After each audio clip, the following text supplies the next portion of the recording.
പ്രിയപ്പെട്ട കൂട്ടുകാരെ, എല്ലാവർക്കും നമസ്കാരം. 8ൻ്റെയും 10ൻ്റെയും മലയാളം പരീക്ഷ ഫസ്റ്റ് സെക്കൻഡ് എല്ലാം കഴിഞ്ഞു. ഇനി 9ാം ക്ലാസ്സിനാണ് അവസാന ഭാഗമാണ് നിങ്ങൾക്ക് മലയാളം വെച്ചേക്കുന്നത്. ഫസ്റ്റ് സെക്കൻഡും ഒരു ദിവസമാണെന്നുള്ളതും ഒരു പ്രത്യേകതയാണ്. അപ്പോൾ ഈ വർഷം പുതുക്കിയ പാഠഭാഗങ്ങൾ നല്ല നിലവാരമുള്ള പാഠഭാഗങ്ങളും ഒത്തിരി പ്രവർത്തനങ്ങളൊക്കെ തന്നെ നിങ്ങൾക്ക് പാഠഭാഗങ്ങളിലുണ്ടായിരുന്നു. അതെല്ലാം തന്നെ നമുക്ക് ചെയ്തു പോയോ എന്ന് ചോദിച്ചാൽ പൂർണ്ണമായും അധ്യാപകർക്ക് തൃപ്തിയായിട്ട് നൽകാൻ കഴിഞ്ഞില്ല. സമയക്കുറവൊക്കെ ഒരു പ്രശ്നമായിരുന്നു. കുട്ടികൾക്ക് അത് ഏറ്റെടുത്തെല്ലാം ചെയ്യാനുള്ള ബുദ്ധിമുട്ടും ഉണ്ടായിരുന്നു. എല്ലാ വിഷയം പഠിക്കണമല്ലോ. അപ്പോൾ നമുക്ക് ഇവിടെ ഇപ്പോഴുള്ള പരീക്ഷ രീതി എന്ന് പറയുമ്പോൾ കഴിഞ്ഞ ടേമിലെയും പാഠങ്ങൾ വരുന്നുണ്ട് തന്നെ നമുക്ക് മലയാളത്തിലും അത് പ്രതീക്ഷിക്കാം. കഴിഞ്ഞ ടേമിലെ പാഠഭാഗങ്ങൾ കുട്ടികളുടെ ഓർമ്മയിൽ വെച്ചേക്കണം. പാഠപുസ്തകം മാറിയത് തന്നെ എല്ലാവർക്കും നല്ല കടമ്പം തന്നെയാണ്. ആശയങ്ങളൊക്കെ ഓർമ്മിച്ച് വെക്കാനും പറ്റും. എന്നാൽ നിങ്ങൾ ഏറ്റവും പ്രധാനപ്പെട്ട പാഠഭാഗങ്ങളൊന്നും നോക്കിക്കൊണ്ട് തന്നെയാണ് പോവാൻ. ഇവിടെ ഞാനിപ്പം പറയുന്നത് ഭൂമിയാകുന്നു നാം എന്ന പാഠഭാഗത്തിൽ നമുക്കൊരു ചോദ്യം വരാൻ ചാൻസ് ഉള്ളതെന്ന് എനിക്ക് തോന്നുന്നത്. പിന്നെ കാളവണ്ടി യുഗത്തിൽ നിന്ന് സ്വർണ്ണയുഗത്തിലേക്കുള്ള കുതിപ്പിനെയാണ് അത് ലക്ഷ്യമാക്കുന്നതെന്നുള്ള ആ ഒരു വരി അവിടെ ഉണ്ട്. അപ്പോൾ നിരീക്ഷണക്കുറിപ്പ് കണ്ടെത്താനായിരുന്നു. അതായത് മനുഷ്യ പുരോഗതി ഈ വരിയിൽ അടയാളപ്പെടുന്നുണ്ടോ, പുതിയതിനെക്കുറിച്ചുള്ള നിങ്ങളുടെ കാഴ്ചപ്പാട് എന്താണെന്നൊരു ചോദ്യം വന്നാൽ ഞാനിവിടെ പ്രധാനപ്പെട്ട ഹാൻഡ് ബുക്ക് വെച്ചുകൊണ്ട് തന്നെ പ്രധാനമായി പറഞ്ഞു പോകുന്ന പോയിന്റുകളൊന്ന് ഓർമ്മപ്പെടുത്താം. നിങ്ങളുടെ റിവിഷൻ പോലെ അത് ഉപയോഗപ്പെടുത്തുക. യന്ത്രവൽകൃത വാഹനങ്ങൾ കടന്നു വരുന്നതിന് മുമ്പ് ഇന്ത്യയിലെങ്ങും ധാരാളമായി ഉപയോഗിച്ചിരുന്ന ഗതാഗത മാർഗമാണ് കാളവണ്ടികൾ. യാത്ര ചെയ്യുന്നതിനും ചരക്കുകൾ കൊണ്ടുപോകുന്നതിനുമാണ് സാധാരണ ഈ വാഹനം പ്രയോജനപ്പെടുത്തിയിരുന്നത്. കൃത്രിമ ഭൗമ ഉപഗ്രഹങ്ങളുടെ പരമ്പരയാണ് സ്പുട്നിക് എന്ന പേരിൽ അറിയപ്പെടുന്നത്. മനുഷ്യ പുരോഗതിയുടെയും ശാസ്ത്രത്തിൻ്റെയും പുരോഗതിയും വികസന വീക്ഷണവും സൂചിപ്പിക്കാനാണ് സ്പുട്നിക് യുഗം എന്ന പ്രയോഗം ഉപയോഗിച്ചു വരുന്നത്. ഭൗതികശാസ്ത്രം, ജീവശാസ്ത്രം, രസതന്ത്രം, ഗണിതശാസ്ത്രം തുടങ്ങിയ വ്യത്യസ്ത മേഖലകളിലായി വ്യാപിച്ചു കിടക്കുന്ന ശാസ്ത്ര നേട്ടങ്ങളെ ശ്രദ്ധയിൽ നമുക്ക് കൊണ്ടുവന്ന് നിങ്ങൾക്കിത് സമർപ്പിക്കാവുന്നതാണ്. ഇലക്ട്രിക് വാഹനങ്ങളുടെ കണ്ടുപിടുത്തം, ചന്ദ്രയാൻ, അതുപോലെ തന്നെ അതായത് ആർട്ടിഫിഷ്യൽ ഇൻ്റലിജൻസ് തുടങ്ങിയ പുരോഗതിയിലേക്കുള്ള മാറ്റങ്ങളെല്ലാം തന്നെ അവിടെ നമുക്ക് സൂചിപ്പിക്കാവുന്നതാണ്. അതുപോലെ തന്നെ ശൈലികളും വ്യാഖ്യാനങ്ങളും വെച്ച് ഒരു പ്രവർത്തനം തന്നിട്ടുണ്ട്. പുരയ്ക്ക് തീ പിടിക്കുമ്പോൾ വാഴ വെട്ടുക എന്ന ശൈലിയുടെ അർത്ഥം വിശകലനം ചെയ്യുന്നതിനായി എങ്ങനെയാണ് നമുക്ക് ചോദിച്ചാൽ അഥവാ ഒരു ചോദ്യം ഇതുപോലെയൊക്കെ വന്നാൽ നമ്മൾ എഴുതേണ്ടത്. പുര കത്തുമ്പോൾ ഓടിക്കൂടുന്നവർ ആദ്യം നമ്മൾ എന്ത് ചെയ്യണമെന്ന് നമുക്കറിയാം. അവിടെ തീ അണയ്ക്കാനും ശ്രമിക്കണം. അതിനിടെ വാഴ വെട്ടുന്നവരെ നമുക്ക് അവർ ചെയ്യുന്ന പ്രവൃത്തി അനുകൂലമായി കാണാനൊക്കത്തില്ല. അതുപോലെ കാട്ടിൽ പുഴയ്ക്ക് കുറുകെ ഡാം വരുമ്പോൾ കാട് നശിക്കുന്നു. ഇതിനിടയിൽ ലാഫിയച്ചിൽ വനമാഫിയ മരം മുറിച്ച് വിൽക്കുന്നു. ഇങ്ങനെയാണ് ആ ശൈലിയിലേക്ക് നമ്മൾ വ്യാഖ്യാനിച്ച് പോവേണ്ടത്. അതുപോലെ സമസ്ത പദങ്ങളൊക്കെ നമുക്ക് ചോദിക്കാനുണ്ട്. മനുഷ്യശക്തി, മനുഷ്യൻ്റെ ശക്തി, ഹൃദയത്തിൻ്റെ താളം എന്നുള്ള രീതിയിൽ നിങ്ങൾക്കത് എഴുതാൻ കഴിയണം. അതുപോലെ വിഗ്രഹിച്ചെഴുതിയ പദങ്ങളുടെ മേന്മകൾ കണ്ടെത്താൻ പറഞ്ഞാൽ നമുക്ക് അത് ചുരുക്കി പറയാൻ കഴിയുന്നു. വാക്യത്തിൻ്റെ താളത്തെ നിലനിർത്തി പദഘടന സാധ്യമാക്കുന്നു, ഉച്ചാരണം സുഗമമാക്കുന്നു, പദചേർച്ചയുടെ ഭംഗി നിലനിർത്തുന്നു തുടങ്ങിയ കാര്യങ്ങൾ നമുക്ക് അവിടെ സൂചിപ്പിക്കാൻ പറ്റും. ഭാഷയുടെ ഓജസ് നിലനിർത്തുന്നുള്ള കാര്യം സൂചിപ്പിക്കാം. അതുപോലെ നമുക്ക് ക്രമീകരിച്ചൊക്കെ എഴുതാൻ വിഗ്രഹിച്ച് എഴുതാനും ഒത്തിരി ഭാഗങ്ങൾ തന്നിട്ടുണ്ട്. ആവി വണ്ടി എന്ന് പറയുമ്പോൾ നമുക്ക് ആവിയാൽ ഓടുന്ന വണ്ടിയാണ്. ചില പദങ്ങൾ വിഗ്രഹിക്കുമ്പോൾ ഒത്തിരി പ്രയാസം നേരിടാം. ആവിയാൽ ഓടുന്ന വണ്ടി, മനുഷ്യശക്തി, മനുഷ്യൻ്റെ ശക്തി. ഇപ്പോഴത്തെ ക്വസ്റ്റ്യൻ രീതിയിൽ ചെറിയ മാറ്റങ്ങൾ, ചേരുംപടി ചേരുക, ജോഡി ചേർത്ത് എഴുതുക എന്നുള്ളപ്പോൾ നിങ്ങൾ കൃത്യമായും പാഠഭാഗങ്ങൾ അതായത് ലേഖകരിയൊക്കെ ഒന്ന് നോക്കിയിട്ട് ഇപ്പം മറന്നു പോകരുത്. അതിപ്പം 8ൻ്റെയും 9ൻ്റെയൊക്കെ പരീക്ഷയിൽ മാറ്റം കടകെട്ടിയാൽ തന്നെ ആശയക്കുഴപ്പമുണ്ടാകുന്ന രീതിയിലൊക്കെ ചോദിച്ചിരുന്നു. നിങ്ങൾ ശ്രദ്ധിച്ചിട്ട് പോവുക. ലോകബോധം, ലോകത്തെക്കുറിച്ചുള്ള ബോധമാണ്. ജീവിത സമീപനം, ജീവിതത്തോടുള്ള സമീപനം. സാന്ദ്രമുദ്രകൾ, സാന്ദ്രമായ മുദ്രകൾ. മാനവികതാ ബോധം, മാനവികതയെ സംബന്ധിച്ച ബോധം. പുരോഗമനത്തോട് ഉന്മുഖം ആയിരിക്കുന്നത്. പ്രേരണശക്തി, പ്രേരണയുടെ ശക്തി. ജീവിത മഹത്വം, ജീവിതത്തിൻ്റെ മഹത്വം. മഹാവിപിന്നം, മഹത്തായ വിപിന്നം. നവോത്ഥാന ചിന്ത, നവോത്ഥാനത്തെ സംബന്ധിച്ച ചിന്ത എന്നുള്ള രീതിയിലേക്കുള്ള ചോദ്യം വരാം. വികസന വീക്ഷണം, വികസനത്തെക്കുറിച്ചുള്ള വീക്ഷണം. അതുപോലെ അത്യാർത്തി, അതിയായ ആർത്തി. ഇതിനൊക്കെ വിഗ്രഹിക്കാനുള്ള ചോദ്യങ്ങൾ എന്തായാലും ഉണ്ടാകും. അത് കഴിഞ്ഞ പരീക്ഷയ്ക്കും കഴിഞ്ഞ ക്ലാസ്സിലെ പരീക്ഷയൊക്കെ അത് ചോദിച്ചു കണ്ടു. ഇനി നമുക്ക് കർമ്മോത്സുകതയുടെ ലാവണ്യമുദ്ര എന്ന് പറയുന്ന ആ യൂണിറ്റിൻ്റെ പാഠഭാഗം നോക്കുകയാണെങ്കിൽ ഒത്തിരി നല്ല ശ്രദ്ധിക്കേണ്ടതും ഒത്തിരി ആശയങ്ങൾ പങ്കുവയ്ക്കുന്ന പാഠഭാഗങ്ങളാണ്. നമുക്ക് നന്നായിട്ടത് മനസ്സിലാക്കിയാൽ മാത്രമേ പരീക്ഷയ്ക്ക് ഓർത്തെഴുതാനൊക്കത്തുള്ളൂ. മനുഷ്യ അധ്വാനത്തിൻ്റെ ചരിത്രാതീതം മുതൽ ആരംഭിക്കുന്നു. മനുഷ്യ സംസ്കാരത്തിൻ്റെ വളർച്ചയിലും വികാസത്തിലും അധ്വാനത്തിൻ്റെ പങ്ക് വലുതാണ്. അധ്വാനം മനുഷ്യന് കരുത്തും സംതൃപ്തിയും ആനന്ദവും നൽകുന്നു. അതൊരു സർഗാത്മക പ്രവർത്തനം കൂടിയാണ്. ഇത്രയും പോയിന്റുകളൊന്ന് ഓർമ്മിച്ച് ഒന്നുകൂടെ ക്ലാസ് കേട്ട് നോക്കുക. മനുഷ്യന്റെ അധ്വാനം, നായാട്ടും കാർഷിക വൃത്തിയുമായിരുന്നു ആദ്യകാലത്ത്. കാലക്രമേണ അധ്വാനം എന്നത് തൊഴിലുമായി കണ്ണു ചേർക്കപ്പെട്ടു. അങ്ങനെ അധ്വാനം ജീവിത സന്ധാനത്തിലുള്ള ഉപാധിയായി മാറുകയും സാമൂഹ്യ പ്രേരണശക്തിക്ക് അത് വിധേയമായ തൊഴിലൊരു സംസ്കാരമായി വളരുകയൊക്കെ ചെയ്തു എന്നുള്ള സൂചനകൾ തന്നിട്ടുണ്ട്. ഇനി നമുക്കതിൽ യൂണിറ്റിനെ കുറിച്ച് മൊത്തത്തിലുള്ള ചോദ്യം വരികയാണെങ്കിൽ നമുക്ക് അതിൽ തന്നിരിക്കുന്ന പാഠങ്ങളൊന്ന് കേട്ടുവെക്കാം. തൊഴിൽ മേഖലയിൽ വലിയ തോതിലുള്ള മാറ്റം ഉണ്ടായപ്പോൾ തൊഴിൽ ധനസമ്പാദത്തിലുള്ള ഉപാധിയായി മാറി. കാലാന്തരത്തിൽ തൊഴിലിടങ്ങൾ പലപ്പോഴും സ്വാതന്ത്ര്യവും അവകാശവും നിഷേധിക്കപ്പെട്ടു. കൂടുതൽ ഉൽപ്പാദനത്തിനായി തൊഴിലാളി ഉപയോഗപ്പെടുത്തുക എന്ന മുതലാളിത്തത്തിന്റെ മനോഭാവം ശക്തമായി. അങ്ങനെ തൊഴിലിടങ്ങളിൽ തൊഴിലാളികൾ പലവിധ സമ്മർദ്ദങ്ങൾക്ക് വിധേയമായി. അതോടൊപ്പം തൊഴിലിടങ്ങളിൽ ലിംഗപരമായ വിവേചനവും വർദ്ധിച്ചു. എല്ലാ പ്രതിബന്ധങ്ങളെയും അതിജീവിച്ച് കരുത്ത് നേടുകയും തൊഴിൽ അവനവന്റെ നൈപുണ്യ വികാസത്തിനും സാമൂഹ്യ പുരോഗതിക്കും വേണ്ടിയാണ് തിരിച്ചറിയുകയും തൊഴിൽ രംഗത്ത് മൂല്യങ്ങൾ കാത്തുസൂക്ഷിക്കുകയും ചെയ്തു. അതുപോലെ നമുക്ക് അതിൻ്റെ പ്രധാനപ്പെട്ട പാഠഭാഗങ്ങൾ നോക്കുകയാണെങ്കിൽ തിരുനെല്ലൂർ കർണാന്റെ തരിശുദിനങ്ങളിലേക്ക് എന്ന കവിതയിലെ ഒരു ഭാഗം നമുക്ക് തന്നിട്ടുണ്ട്. KP രാമനുണ്ണിയുടെ അച്യുതമാമ എന്ന കഥ, KP കേശവന്റെ നിങ്ങളുടെ ജോലിയും എന്ന ഉപന്യാസം എന്നിവയാണ്. അതിൽ നമുക്ക് തൊഴിൽ പ്രമേയമായി വരുന്ന രചനകളാണ് ഇവിടെ ആദ്യം നമുക്ക് തന്നിരിക്കുന്നത്. അതുപോലെ ഈ പാഠഭാഗങ്ങളുടെ പറഞ്ഞിരിക്കുന്ന കാര്യങ്ങൾ എന്ന് പറയുമ്പോൾ ജീവിത അനുഭവങ്ങളിൽ നിന്നും മനോഭാവങ്ങളിൽ നിന്നും നമുക്ക് മൂല്യബോധം ഉൾക്കൊണ്ട് വൈകാരികമായ ഒരു സന്തുലിതാവസ്ഥ അധ്വാനത്തിൻ്റെയും തൊഴിലിൻ്റെയും സൗന്ദര്യത്തിലേക്ക് ഊന്നി എന്നുള്ളൊരു പാഠഭാഗമാണ് തന്നിരിക്കുന്നത്. അതുപോലെ അത് മൂന്നും വെച്ച് ചിലപ്പോഴുള്ള ചോദ്യം നമുക്കൊന്ന് താരതമ്യപ്പെടുത്താനൊക്കെ ചോദ്യങ്ങൾ വരാറുണ്ട്.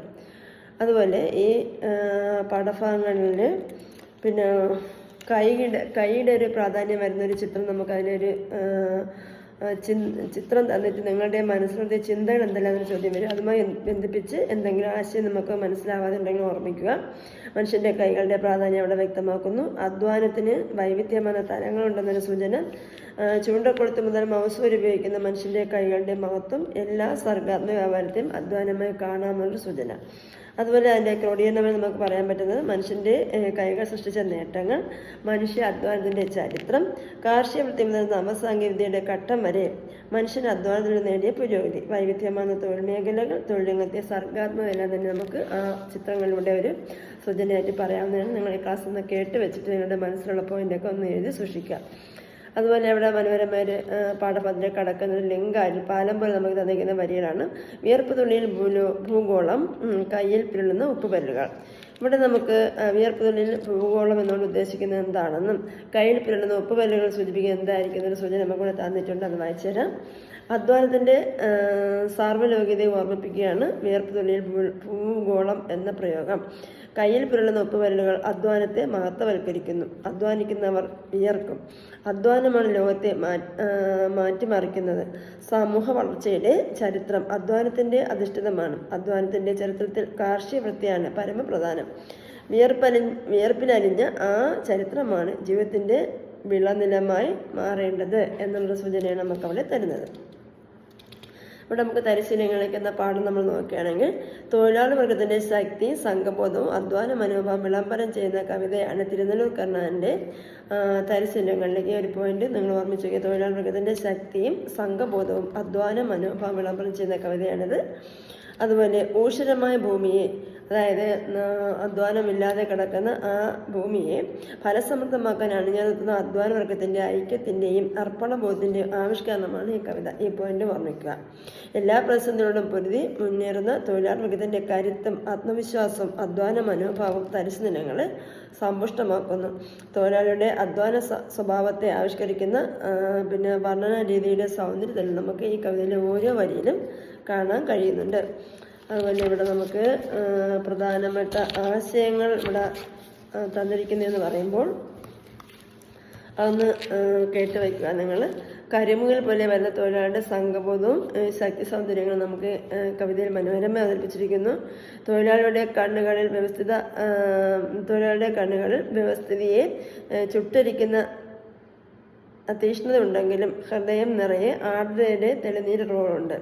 മണ്ണിനെ പൊന്നണിയിക്കാനുള്ള വിത്തുകളുമായി തോൽപ്പിക്കാനാവാത്ത കരുത്തും ദൃഢനിശ്ചയവുമായിട്ടാണ് തൊഴിലാളികൾ തരിശു നിലങ്ങളിലേക്ക് വരുന്നത്.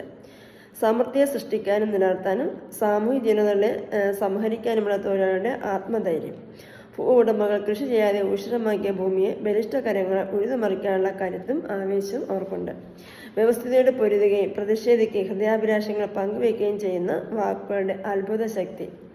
ദാരിദ്ര്യത്തിലും വറുതിയിലും തളരാതെ മരണത്തെപ്പോലും അതിജീവിക്കുന്ന കരുത്തുമായി നല്ലൊരു നാളെ പടുത്തുയർത്താനും മണ്ണിൽ പൊന്നു വിളയിക്കുമെന്നുള്ള ആത്മവിശ്വാസം ഓരോരുത്തരിലുമുണ്ട്. ഇത്രയും പോയിന്റുകൾ ഓർമ്മിച്ചൊരു നോട്ട്ബുക്കിലോ മറ്റോ കുറിച്ച് വെച്ചാൽ നിങ്ങൾ പരീക്ഷയ്ക്ക് ഈ പാഠഭാഗത്ത് ഏത് ചോദ്യം വന്നാൽ ഈ പോയിന്റൊക്കെ എഴുതി വെച്ചാൽ മതിയാവും. അതിൽ പ്രയോഗഭംഗി കണ്ടെത്താൻ ഒത്തിരി വരി ഇവിടെ ഉണ്ട്. അവിടെ തന്നിരിക്കുന്നവർ തരിശു നിലങ്ങളിലേക്ക് വരുന്നു, കരിമുകിൽ പോലെ വേലക്കാർ പ്രധാനമായും ചോദിക്കാൻ പറ്റുന്നൊരു ഭാഗമാണ്. എരിയും വേനലിൽ അറുതിയിലണയും കരിമുകിൽ പോലെ വേലക്കാർ. തൊഴിലാളികളെ കരിമുകിലിനോട് സാക്ഷ്യപ്പെടുന്നതിൻ്റെ ഭംഗി വിശകലനം ചെയ്യാൻ മിക്കവാറും ചോദിക്കുമെന്നതിനാണ് എനിക്ക് മനസ്സ് പറയുന്നത്. അതായത് ഇവിടെ നമുക്ക് തരിശിലങ്ങൾക്ക് വരുന്ന തൊഴിലാളികളെ കരിമുകിലിനോട് സാക്ഷ്യപ്പെടുത്തിയിരിക്കുന്നു. കരിമുകിലിൻ്റെ ഭംഗിയും അത് നൽകുന്ന പ്രതീക്ഷയും ആശ്വാസവും തൊഴിലാളികളുടെ വരവിലും കാണാം. കൊടിയ വേനലിൽ വെന്തുരുകുമ്പോൾ ആകാശത്ത് പ്രത്യക്ഷപ്പെടുന്ന കരിമുകിൽ നമ്മുടെ ഉള്ളം കുളിർപ്പിക്കുന്നു. കരിമുകിൽ മഴയായി പെയ്യുമ്പോൾ മണ്ണും മനുഷ്യ മനസ്സും ഒരുപോലെ കുളിരണിയും. മണ്ണിൽ വിത്തുകൾ മുളയ്ക്കുകയും ചെയ്യുന്നു. തൊഴിലാളികളുടെ കരുത്തും അധ്വാനത്തിൻ്റെ അഴകും ഐക്യനിരയും കരിമുകൾ പോലെ മണ്ണിനും മനുഷ്യർക്കും പ്രതീക്ഷ നൽകുന്നു. ഈ പോയിന്റ് നിങ്ങൾ കൃത്യമായും നോക്കി വയ്ക്കുക. പരീക്ഷയ്ക്ക് വരാൻ നല്ല ചാൻസ് ഉള്ളൊരു ചോദ്യമാണ്. അതുപോലെ തൊഴിലാളിയുടെ കരുത്തും ഐക്യം ആവിഷ്കരിക്കുന്ന വരികൾ നമുക്ക് വീണ്ടും തന്നിട്ടുണ്ട്. മുഴുവൻ ഭൂമിയും ഒറ്റച്ചാലായി ഉഴുതുമറിക്കും വീര്യമോടെ അണിയണിയായി വേലക്കാരവർ അടിവെച്ച് അണയുമ്പോൾ. ഒറ്റച്ചാല ഉഴുതുമറിക്കുന്ന പ്രയോഗങ്ങൾ അർത്ഥമാക്കുന്നത് എന്തെല്ലാം? അണിയണിയായി വരിക എന്ന പ്രയോഗം നൽകുന്ന സൂചന എന്താണ്? തൊഴിലാളിയുടെ എന്തെല്ലാം സവിശേഷതകളാണ് തന്നിരിക്കുന്നത് എന്നൊക്കെയുള്ള ചോദ്യം ഇവിടെ തന്നിട്ടുണ്ട്. അപ്പോൾ നമുക്ക് അതിൻ്റെ ഒരു ഉത്തരമായി പറയാവുന്നത് ഭൂമിയെ മുഴുവൻ ഉഴുതുമറിച്ച് വിളനിലമാക്കാൻ വരുന്ന തൊഴിലാളിയുടെ ഐക്യനിര, മണ്ണിനെ പൊന്നണിയിക്കാൻ വരുന്ന തൊഴിലാളിയുടെ വീര്യവും സാമൂഹ്യ ബോധവും. കൃഷിയുടെ അധീശനായ ബലരാമൻ കാളിന്തിയെ ഒഴുക്കിക്കൊണ്ടുവരാനെടുത്ത നിശ്ചയദാർഢ്യം തൊഴിലാളികളിലും പ്രതിഫലിക്കുന്നു. തരിശു നിലങ്ങളെ സമർത്ഥമാക്കാൻ അടിവെച്ചടിവെച്ച് മുന്നേറുന്ന തൊഴിലാളി വർഗത്തിൻ്റെ കരുത്തും സൗന്ദര്യം നമുക്കിവിടെ കാണാം. അടുത്തത് നമുക്കിവിടെ വേറൊരു വരി തന്നിരിക്കുന്നത് ഇടിവാളുകളായി കുളിരായി അഴകായി അടിപതറാത്തൊരധിഷ്ഠിതയായി തരിശു നിലങ്ങളിലേക്ക് വരുന്നു കരുതി ഇറങ്ങിയ വേലക്കാർ. ഇടിവാളുടെ പ്രത്യേകത എന്താണ്? അടിപതറാത്ത അധിഷ്ഠിത എന്ന പ്രയോഗം എന്താണ് സൂചന നൽകുന്നത്? തൊഴിലാളിയുടെ എന്തെല്ലാം സവിശേഷതകളാണ് വരിയിൽ കാണുന്നത്? ഇത് നിങ്ങൾ ഓർത്തു വയ്ക്കുക. പ്രതിസന്ധികളെ തകർത്തെറിയുന്ന തൊഴിലാളിയുടെ മുന്നേറ്റത്തെ മിന്നൽ പിളരായി കൽപ്പിക്കുന്നു. പ്രതിസന്ധികളെ തകർത്തെറിയുന്ന തൊഴിലാളിയുടെ മുന്നേറ്റത്തെ മിന്നൽ പിളരായി കാണുന്നു. തൊഴിലാളിയുടെ പ്രതീക്ഷ നിറഞ്ഞ മുന്നേറ്റം ജന്മിവർഗത്തിന് മിന്നൽ പിളർ പോലെ പ്രഹരമായി തീരുന്നു. തൊഴിലാളിയുടെ സംഘബലം മണ്ണിനും മനുഷ്യർക്കും നൽകുന്ന കുളിരും പ്രചോദനവും. അടിപതറാത്ത കാൽവെപ്പുകളുടെ നിശ്ചയദാർഢ്യവും സൗന്ദര്യവും. പ്രതിബന്ധങ്ങളോട് പൊരുതാൻ തരിശു നിലങ്ങളിലേക്ക് വരുന്നവരുടെ സംഘബലത്തിൻ്റെ ശക്തി. ഇത്രയും നമുക്ക് സൂചന ഇവിടെ കൊടുക്കാൻ പറ്റുന്നു. അടുത്തൊരു പോയിന്റ് പ്രയോഗഭംഗി സൂചിപ്പിക്കാനുള്ളത് അവരുടെ താൽപര്യമാറ്റങ്ങൾ പെരുവഴികളെ ഇട്ട് മെതിക്കുമ്പോൾ പ്രതിബന്ധങ്ങൾ തകർന്നടിയുന്ന ഗതകാലത്തിൽ ജീർണതകൾ. കഥകൾ കഴിഞ്ഞുപോയ കാലങ്ങളാണ്. പെരുവഴി എന്ന പദത്തിൻ്റെ അർത്ഥതലങ്ങൾ എന്തെല്ലാം? പെരുവഴികളെ മെതിക്കുക എന്ന പ്രയോഗം എന്ന സൂചനകൾ എന്തെല്ലാം? തൊഴിലാളികൾ തകർത്തെറിയുന്നത് എന്തിനെല്ലാമാണ്? അവിടെ നമുക്ക് അതിൻ്റെ ഒരു ഉത്തരമായി പറയാവുന്നത് തൊഴിലാളികളുടെ ദൃഢനിശ്ചയം കലർന്ന മുന്നേറ്റത്തിൽ പെരുവഴികൾ തകർന്നടിയുകയും പുതുവഴികൾ സൃഷ്ടിക്കപ്പെടുകയും ചെയ്യുന്നു. ജീവിതത്തിൻ്റെ പുതുധാരയിലേക്കുള്ള തൊഴിലാളി വർഗത്തിൻ്റെ കരുത്തുറ്റ മുന്നേറ്റം. തൊഴിലാളിയുടെ കരുത്തിനും ഐക്യത്തിനും മുമ്പിൽ തകർന്നറിയുന്ന ജീർണതകൾ. തൊഴിലാളിയുടെ കരുത്തുറ്റ കാൽവെപ്പിനാൽ സാക്ഷാത്കരിക്കപ്പെടുന്ന നവലോക സൃഷ്ടി. ഈ പോയിന്റുകളെല്ലാം തന്നെ നമുക്ക് ഈ ഉത്തരത്തിന് കൊടുക്കാം. അതുപോലെ പ്രയോഗഭംഗി വിശദമാക്കാൻ മറ്റൊരെണ്ണം പറയുന്നത് അവരുടെ കൂർത്ത പരുക്കൻ വാക്കുകൾ അവരുടെ ഹൃദയസ്പന്ദങ്ങൾ ഇടിവെച്ചകൾ പോലെ ആകാശത്തേക്ക് ഇടലം കൊള്ളിച്ചുയരുന്നു. ഇത് ഏതെങ്കിലും നിങ്ങൾക്ക് പരീക്ഷയ്ക്ക് ഉറപ്പായും പ്രതീക്ഷിക്കാം. ഇവിടുത്തെ തരിശുലങ്ങളെ ഇവിടുത്തെ തൊഴിലാളികളുടെ വാക്കുകളുടെ സവിശേഷത എന്താണ്? തൊഴിലാളിയുടെ ഹൃദയത്തുടിപ്പുകളെ ഇടിവെച്ചകളായി കൽപ്പിച്ചതിൻ്റെ ഔചിത്യം എന്താണെന്നുള്ള ആ ഒരു ചോദ്യത്തിൻ്റെ നമുക്ക് ഉത്തരമായി പറയാവുന്ന പോയിന്റുകൾ. വ്യവസ്ഥിതിയോട് കലഹിക്കുന്നതും കരുത്തുറ്റതുമായ തൊഴിലാളി വർഗ ഭാഷ. ഉള്ളിലുയർന്ന പ്രതീക്ഷയുടെയും ലക്ഷ്യബോധത്തിൻ്റെയും സംഗമനത്തിൻ്റെയും ഹൃദയത്തുടിപ്പ് ഉൾക്കൊള്ളുന്ന ഭാഷ. തൊഴിലാളിയുടെ ഹൃദയത്തുടിപ്പുകളെ ഇടിവെച്ചോട് സാക്ഷ്യപ്പെടുത്തിയിരിക്കുന്നു. തൊഴിലാളി വർഗത്തിൻ്റെ വാക്കുകൾ കാലദേശങ്ങളെയും വ്യവസ്ഥയെയും ചോദ്യം ചെയ്യുന്നു. എല്ലാ പ്രതിബന്ധങ്ങളെയും തകർത്തെറിയുന്ന തൊഴിലാളി വർഗത്തിൻ്റെ വിപ്ലവബോധവും ആത്മവിശ്വാസവും നിറഞ്ഞ വാക്കിൻ്റെ ശക്തി. ഇനി നമുക്ക് കവിതയിലെ ജീവിതദർശനമൊക്കെ ചോദിച്ചാൽ ഈ പോയിന്റ് നമുക്ക് എഴുതാം. തരിശുലങ്ങളിൽ വരുന്ന തൊഴിലാളിയുടെ ജീവിതാവസ്ഥ പ്രതിഫലിക്കുന്നത് എന്തിനെല്ലാമാണ്? അധ്വാനത്തോടുള്ള തൊഴിലാളി വർഗത്തിൻ്റെ മനോഭാവം കവിതയിൽ ആവിഷ്കരിച്ചിരിക്കുന്നത് എങ്ങനെയെന്നൊക്കെ ചോദ്യം വന്നാൽ നിങ്ങൾ നോക്കി വയ്ക്കുക.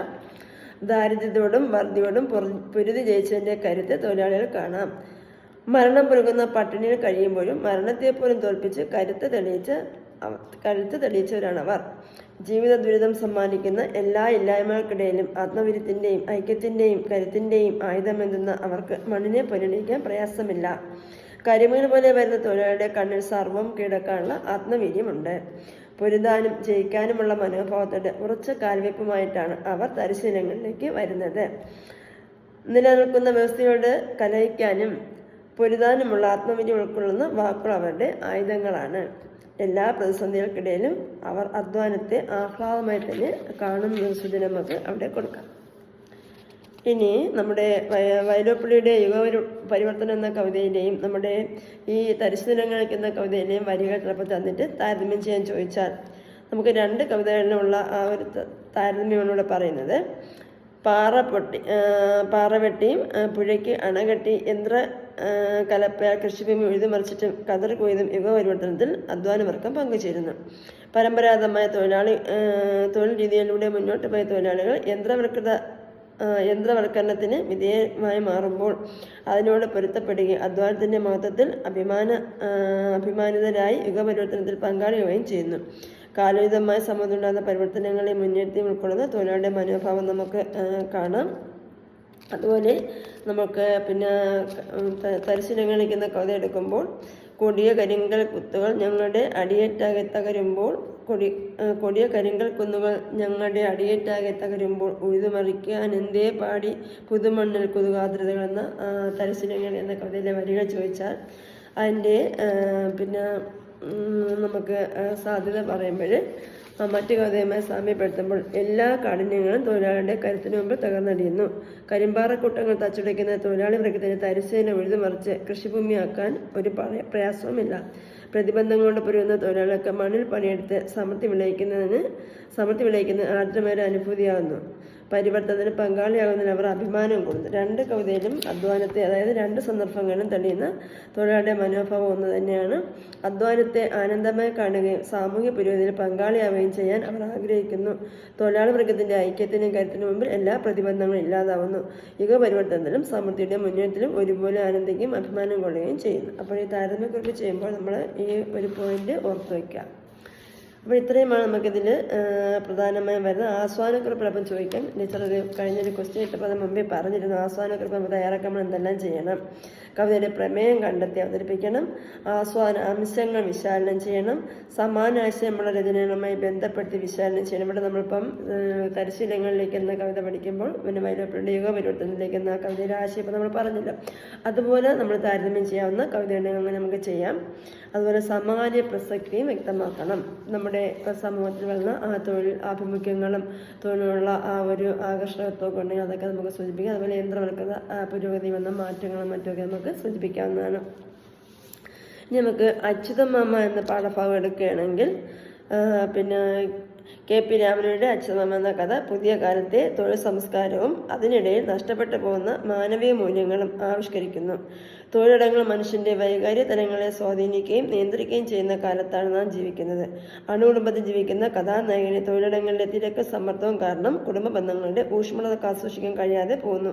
അയാളുടെ ജീവിതത്തിന് നിറം പകർന്ന അച്യുതമാമ തൻ്റെ ജീവിതാവസ്ഥയെക്കുറിച്ച് എന്തെല്ലാമോ പറയാനും തറവാട്ട് ഓഹരി വിഹിതം കൈമാറാനും ശ്രമിക്കുന്നു. പക്ഷേ അച്യുതമാമയെ കേൾക്കാനോ കുറച്ചു സമയം അദ്ദേഹത്തിന് വേണ്ടി നീക്കിവെക്കാനോ കഥാനായകന് കഴിയുന്നില്ല. ഇക്കാലത്ത് തൊഴിലിടങ്ങളിൽ മനുഷ്യൻ അനുഭവിക്കുന്ന സമ്മർദ്ദവും നിസ്സഹായതയെ കഥയിൽ ആവിഷ്കരിക്കുന്നു. ഇത്രയുമാണ് നമുക്ക് ആ ഒരു ഇൻട്രഡക്ഷൻ നിങ്ങൾ മനസ്സിലാക്കേണ്ട പോയിന്റ്. പരീക്ഷയ്ക്ക് സമയവും സന്ദർഭവും അനുസരിച്ച് നിങ്ങൾക്ക് അതിൽ നിന്ന് അത്യാവശ്യ പോയിന്റ് എഴുതാവുന്നതാണ്.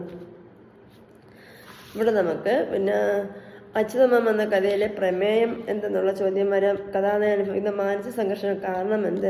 കഥാനായകൻ അച്യുതമാമയെ പരിചയം കഴിയാതെ പോയത് എന്തുകൊണ്ടായിരിക്കും? തൊഴിലും തൊഴിലും കഥാനായകൻ്റെ കുടുംബത്തെ സ്വാധീനിക്കുന്നുണ്ടെന്നുള്ള രീതിയിലുള്ള ചോദ്യങ്ങൾ വരികയാണെങ്കിൽ അതിൻ്റെ നമുക്ക് ഉത്തരമായി പറയാവുന്നത് കമ്പനി ജോലി ചെയ്യുന്ന കഥാനായകനും മേലുദ്യോഗസ്ഥൻ്റെ നിർദ്ദേശം അനുസരിച്ച് ഉൽപ്പാദനം വർദ്ധിപ്പിക്കുകയും ഉൽപ്പന്നം വിറ്റഴിക്കുകയും ചെയ്യുന്നതിന് പുതിയ തന്ത്രങ്ങൾ കണ്ടെത്തണം. ഇത്തരം തിരക്കുകൾക്കിടയിൽ കുടുംബത്തോടൊപ്പം ചേർന്ന് നിൽക്കാൻ കഴിയുന്നില്ല. ജോലി തിരക്കുകൾ സൃഷ്ടിക്കുന്ന സമ്മർദ്ദങ്ങൾക്കിടയിൽ അച്യുതമാമയെ പരിഗണിക്കാനോ അയാൾക്ക് പറയാനുള്ളത് കേൾക്കാനോ സമയം കിട്ടുന്നില്ല. കഥാനായകൻ്റെ ജീവിതം നിയന്ത്രിക്കുന്നത് സമയവും ജോലിയുമായി മാറുന്നു. തൊഴിൽ ആനന്ദം നൽകുന്ന ഒന്നായിരിക്കണം. കഥാനായകനെ സംബന്ധിച്ച് തൊഴിലിടം സമ്മർദ്ദം നിറഞ്ഞതാവുന്നു. കുടുംബബന്ധത്തിന്റെ ഇഴയെടുപ്പം കാത്തുസൂക്ഷിക്കാൻ കഴിയാതെ കഥാനായകൻ നിസ്സഹനായി മാറുന്നു. അതുപോലെ അച്ഛനമ്മയെക്കുറിച്ചുള്ള എന്തെല്ലാം ഓർമ്മകളാണ് കഥാനായകൻ പങ്കുവെക്കുന്നതെന്ന് പറയുമ്പോൾ, അച്ഛനെ ഓർമ്മയില്ലാത്ത കഥാനായകന് സ്നേഹവും ലാളനയും സംരക്ഷണവും നൽകി വളർത്തിയത് പിതൃതുല്യനായ അച്യുതമാമയാണ്. ബാല്യകാല അനുഭവങ്ങളെ ഉത്സവപൂരിതമാക്കിയത് അച്യുതമാമയാണ്. ഇതുമായി ബന്ധപ്പെട്ട ചോദ്യം ഉണ്ടാവാൻ ചാൻസ് ഉണ്ട്. തോളിൽ കയറിയാൽ കുതിരയാവുന്ന ഉത്സവപ്പറമ്പിൽ അമട്ടുപോലെ പൊട്ടിച്ചിരിക്കുന്ന അച്യുതമാമ ബാല്യത്തിന് ആഹ്ലാദാനുഭൂതിയെ സമ്മാനിച്ചു. കഥാനായകന്റെ ജീവിതത്തിന് നിറവും നിലാവും പകർന്ന് അദ്ദേഹം വഴികാട്ടിയായി മാറുകയും ചെയ്തു. വാർദ്ധക്യകാലത്തെ അച്യുതമാമ മക്കളാലും ബന്ധുക്കളാലും തിരസ്കരിക്കപ്പെടുകയും ഒറ്റപ്പെട്ടു പോവുകയും ചെയ്യുന്നു. അപ്പോഴേ അച്യുതമാമയെക്കുറിച്ച് കഥാനായകൻ പങ്കുവയ്ക്കുന്ന ഓർമ്മകൾ എന്നത് ചോദിച്ചാൽ നമുക്ക് ഈ പോയിന്റൊക്കെ എഴുതാവുന്നതാണ്. അതുപോലെ പിന്നെ നിനക്കതിനാവില്ല മാധവ, ഞാൻ കാക്കുന്നില്ല. ഇവിടെയുള്ള വിശകലന ചോദ്യങ്ങൾ ചിലപ്പോൾ ഉണ്ടാവാം. അച്യുതമാമ എങ്ങനെ പറയാനുള്ള സാഹചര്യം എന്ത്? അച്യുതമാമയുടെ വാക്കുകൾ കഥാനായകന്റെ ജീവിതത്തിൽ നൽകുന്ന സൂചനകൾ എന്തെല്ലാമാണ്? അച്യുതമാമയുടെ വാക്കുകളിൽ തെളിയുന്ന മനോഭാവം എന്താണെന്ന ചോദ്യം ചിലപ്പം ചാൻസ് വരാം. അങ്ങനെയാണെങ്കിൽ കഥാനായകനെ പലതവണ കാണാൻ ശ്രമിച്ചിട്ടും തന്റെ ജീവിതാവസ്ഥ പങ്കുവയ്ക്കാൻ അച്യുതമാമയ്ക്ക് കഴിയാതെ പോകുന്നു. അതിന്റെ പ്രതിഫലനമാണ് അച്യുതമാമയുടെ വാക്കുകൾ തെളിയുന്നത്. കഥാനായകന് തന്റെ പ്രശ്നങ്ങൾ കേൾക്കാനും പ്രതിവിധി നിശ്ചയിക്കാനും ജോലി തിരക്കുകൾക്കിടയിൽ സമയം കണ്ടെത്താനാവില്ല എന്ന് അച്യുതമാമ തിരിച്ചറിയുന്നു. കഥാനായകൻ അനുഭവിക്കുന്ന സമ്മർദ്ദങ്ങൾ തിരിച്ചറിയുമ്പോൾ അയാളുടെ അവസ്ഥയെ സഹതപിക്കുന്നു. കഥാനായകനുള്ള സ്നേഹം സൂക്ഷിക്കുന്ന അച്യുതമാമ അയാളുടെ നിസ്സഹായാവസ്ഥയിൽ വ്യാകുലപ്പെടുകയും ചെയ്യുന്നു. ഇനി പ്രയോഗഭംഗി കണ്ടെത്താനുള്ള വരികൾ നമുക്ക് ചോദിക്കാൻ ചിലപ്പം, അച്യുതമാമയ്ക്ക് വേണ്ടി മാറ്റിവെച്ച ഞായറാഴ്ചയുടെ ചിതേരിയുന്ന സമയത്താണ് എനിക്ക് മടങ്ങാൻ കഴിഞ്ഞത്. ഇതിൻ്റെ ഒരു ചോദ്യം വരാൻ ചാൻസ് ഉണ്ടെന്നാണ് എനിക്ക് തോന്നുന്നത്. ചിതേരിയുന്ന സമയം എന്ന പ്രയോഗത്തിന്റെ അർത്ഥതലം എന്ത്? ഈ വാക്യം കഥാനായകന്റെ ചിന്തയെ സ്വാധീനിക്കുന്നത് എങ്ങനെ? മനുഷ്യന്റെ ജീവിതവും സ്വപ്നവും എരിഞ്ഞടങ്ങുന്നത് ചിതയിലാണ്. ചിതേരിക എന്നാൽ ഒരു ജീവിതം കത്തിത്തീരുക എന്നർത്ഥം. ഞായറാഴ്ചയുടെ ചിതേരിക എന്ന പ്രയോഗം ആ ദിവസത്തിന്റെ മരണമായി കൽപ്പിക്കുന്നു. ഒരു ദിവസം അവസാനിക്കാറായി എന്നർത്ഥം.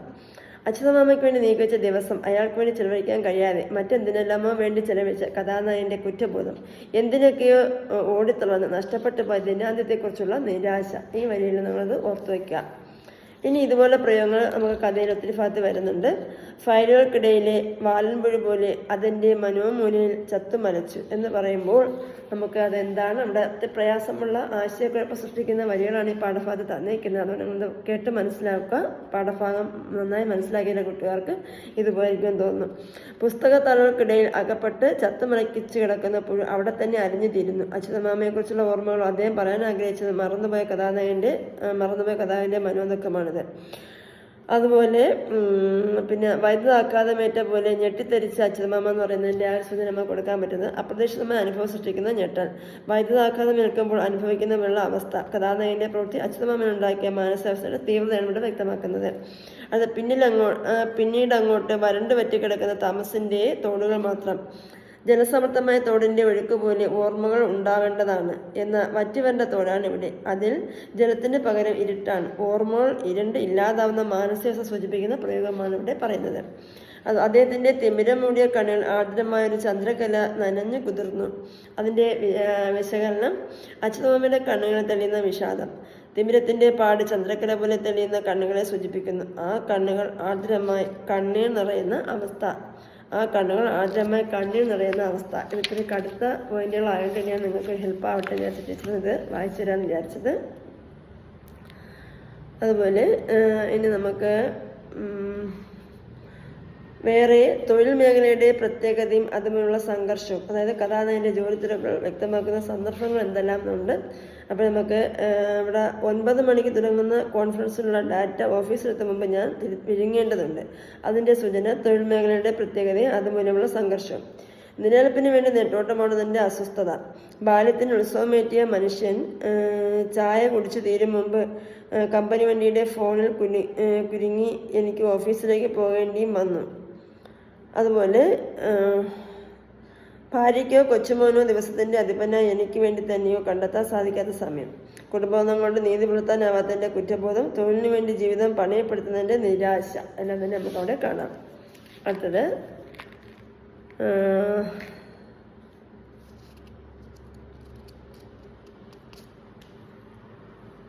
അച്യുതമാമയെ കേൾക്കാൻ കഥാനായകന് കഴിയാതെ പോയത് എന്തുകൊണ്ടായിരിക്കും?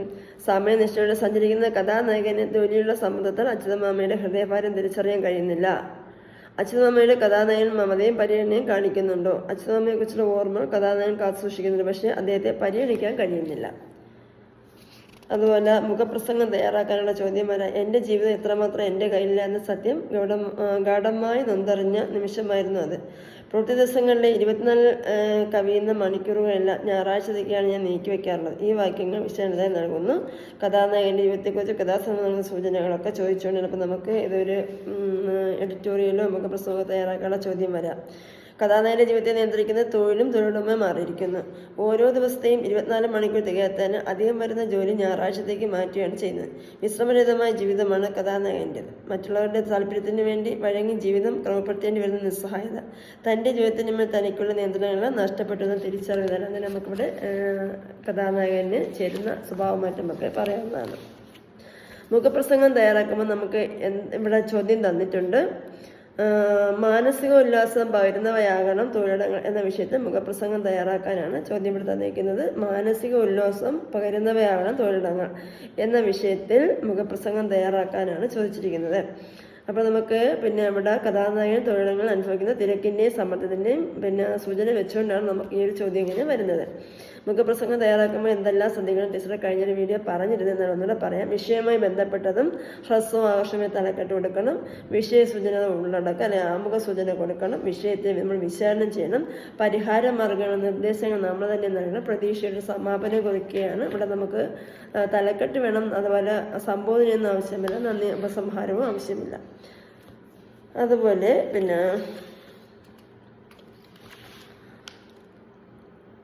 ചിലപ്പം കഥാപാത്ര നിരൂപണമൊക്കെ നമുക്ക് ചോദിക്കാനുള്ള ആസ്വാദനം ചോദിക്കാം. അച്യുതമാമ പാഠഭാഗത്തിൻ്റെ ആസ്വാദനം ചോദിക്കാം. ഇവിടെ നമുക്ക് കഥാനായകൻ്റെ രീതിയിലുള്ള കഥാപാത്ര നിരൂപണം വരാം. അച്യുതമാമ കഥാപാത്ര നിരൂപണം ചിലപ്പോൾ ചോദിക്കാൻ ചാൻസ് ഉണ്ട്. അതൊക്കെയാണ് പ്രധാനമായിട്ടും പറയാനുള്ളത്.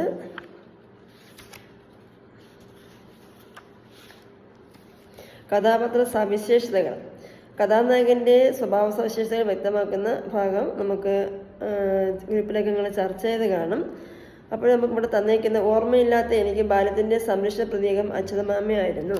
അപ്പോൾ അച്യുതമാമയുടെ കഥാപാത്ര നിരൂപണം ചോദിച്ചാലും നമുക്ക് കഥാനായകനെ ചോദിച്ചാലും ഈ ഒരു പോയിന്റ് നമുക്ക് എഴുതാം. പൂർവ്വകാല അനുഭവങ്ങളിൽ നിന്നും ബന്ധങ്ങളിൽ നിന്നും ലഭിച്ച സ്നേഹവും പരിഗണനയും വിസ്മരിച്ചു പോകുന്ന മാനസികാവസ്ഥയിൽ സഞ്ചരിക്കുന്നു.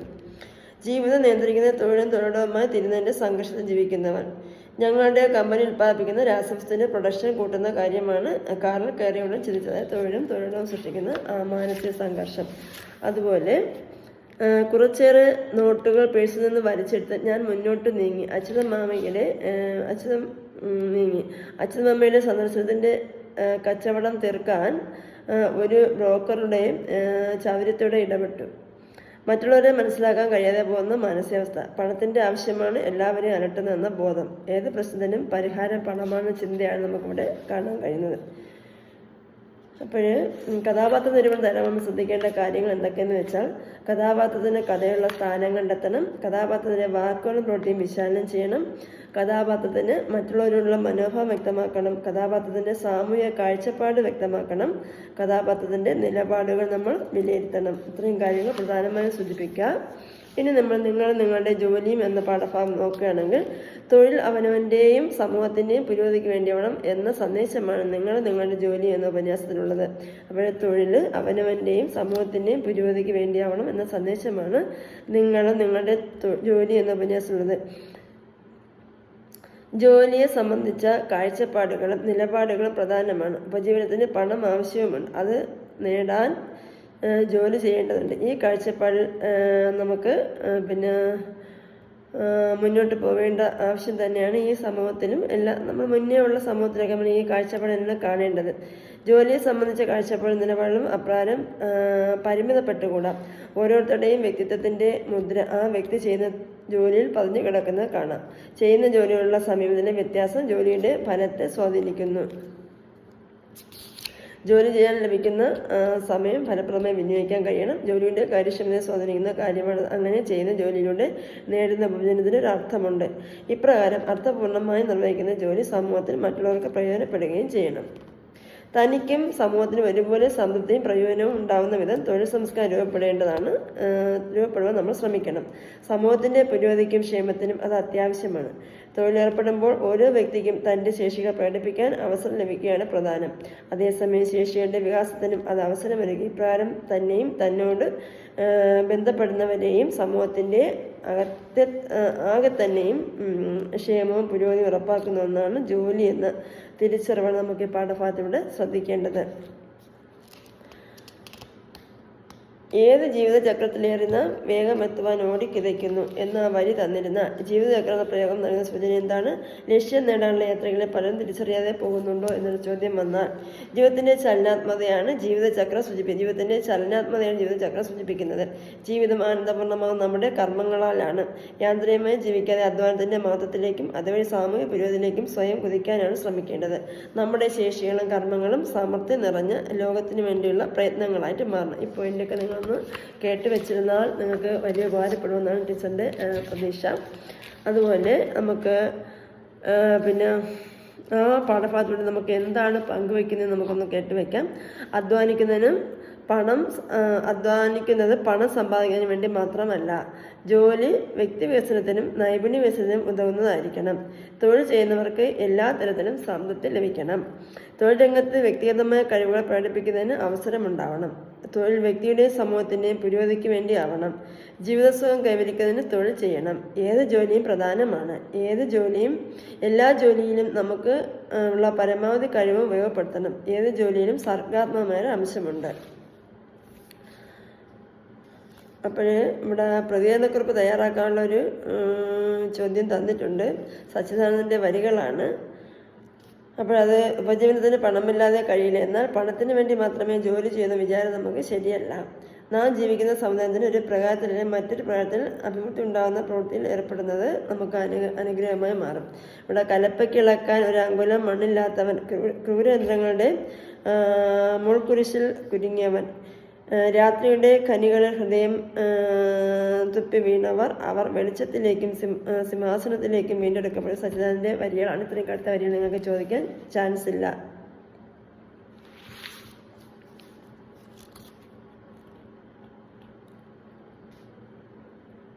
തൊഴിൽ കേവലം ധനസമ്പാദനത്തിൻ്റെ ഉപാധിയാണോ? തൊഴിൽ സാമൂഹിക പുരോഗതിയിൽ പങ്ക് വഹിക്കുന്നുള്ള ചോദ്യം വന്നാൽ നമുക്കിവിടെ ഉത്തരമായി കൊടുക്കാവുന്നത് പണം നിത്യവൃത്തിക്ക് ഒഴിച്ചുവിടാനാവാത്ത ഒന്നാണ്. അതുകൊണ്ട് അധ്വാനിക്കുന്നതിന് പ്രതിഫലം ലഭിക്കണം.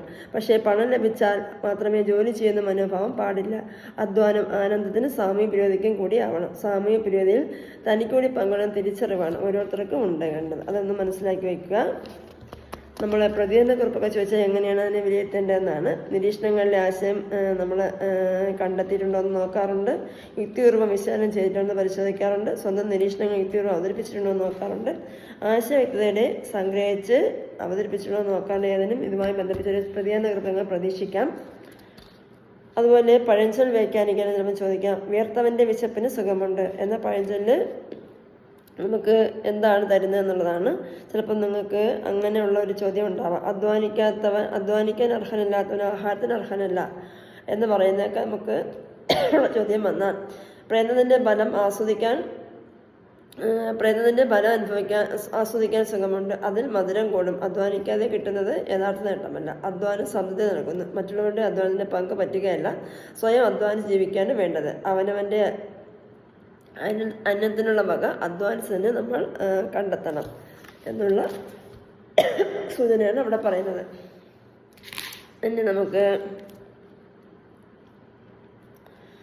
പ്രധാനമായും ഈ പാഠഭാഗം ബന്ധപ്പെട്ട ചോദ്യങ്ങൾ നമ്മൾ ചർച്ച ചെയ്ത് കഴിഞ്ഞു. ചിലപ്പോൾ പ്രഭാഷണമൊക്കെ ചോദിക്കാം. തൊഴിലിൻ്റെ മഹാത്മ്യം വെച്ചിട്ടുള്ള പ്രഭാഷണം ചിലപ്പം ചോദിക്കാൻ ചാൻസ് ഉണ്ട്.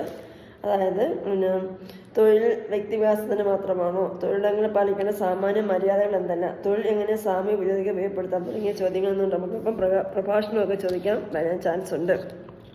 അപ്പോൾ നമുക്ക് ഏത് തൊഴിലായാലും ആത്മാർത്ഥതയോടെ ചെയ്യുക. എല്ലാ കഴിവുകളും അതിനായി നമ്മൾ പ്രയോജനപ്പെടുത്തുക. നാം ചെയ്യുന്ന തൊഴിൽ നമുക്ക് അത്യാനന്ദം നൽകും. സ്വന്തം സുഖസൗകര്യത്തിനൊപ്പം സാമൂഹിക പുരോഗതി നേടാനും തൊഴിലിനെ നമ്മൾ ഉപയോഗപ്പെടുത്തുന്ന രീതിയിലേക്ക് അതിനെ ക്രോഡീകരിച്ച് കൊണ്ടുവരാം. അതുപോലെ വർത്തമാനകാലത്ത് തൊഴിലിനുള്ള പൊതുസമൂഹത്തിൻ്റെ മനോഭാവം എങ്ങനെയാണ്? തൊഴിൽ സാമൂഹിക പുരോഗതിക്ക് എന്ന മനോഭാവം സമൂഹത്തിൽ നിലനിൽക്കുന്നുണ്ടോ? നിങ്ങളുടെ പ്രഭാഷണമൊക്കെ തയ്യാറാക്കാൻ ഇങ്ങനെയുള്ള ചോദ്യങ്ങൾ വരാം. അതുപോലെ തന്നെ തൊഴിലും സാമൂഹ്യ പുരോഗതി എന്ന വിഷയത്തിൽ പ്രഭാഷണം തയ്യാറാക്കി അവതരിപ്പിക്കാനുള്ള ചോദ്യം ചിലപ്പം ഉണ്ടായതിനും ഈ ഒരു പ്രഭാഷണം നിങ്ങൾക്ക് പ്രതീക്ഷിക്കാം. അപ്പോൾ നമുക്ക് പ്രഭാഷണം തയ്യാറാക്കുമ്പോൾ സംബോധന വേണം, വിഷയാവതരണം വേണം, വിശകലനം വേണം, ഉദാഹരണ സഹിതമുള്ള ആശയ അവതരണം വേണം, ശബ്ദ ക്രമീകരണത്തിലുള്ള അവതരണം വേണം, സ്വന്തം നിരീക്ഷണങ്ങൾ വേണം, ഉപസംഹാരം വേണം. ഇത്രയും കാര്യങ്ങളാണ് പ്രഭാഷണ പ്രസംഗമായി നമുക്ക് സൂചന കൊടുക്കേണ്ടത്.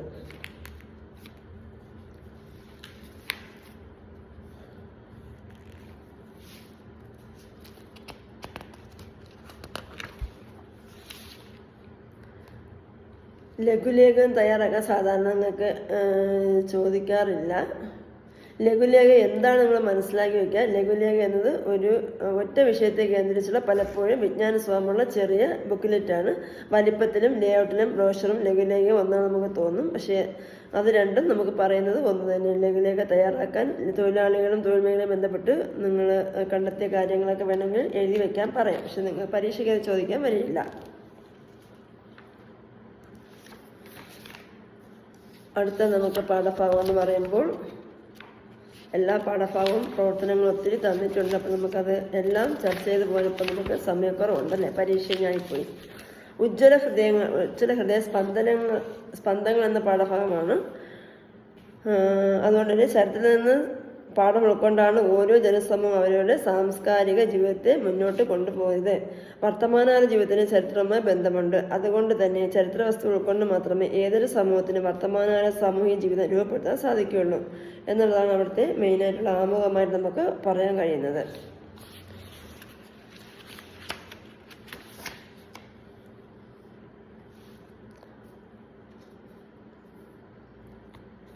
അവിടെ പിന്നെ ആ ഭാഗത്തിൽ ഭാവിയെ നേടിയെടുക്കുന്ന പ്രയോഗം കൊണ്ട് അർത്ഥമാക്കുന്നത് എന്താണ്? ഐശ്വര്യപൂർണ്ണ ഭാവിയെ നേടിയെടുക്കേണ്ടത് എങ്ങനെയെന്നാണ് കവി അവിടെ സൂചിപ്പിക്കുന്നത്.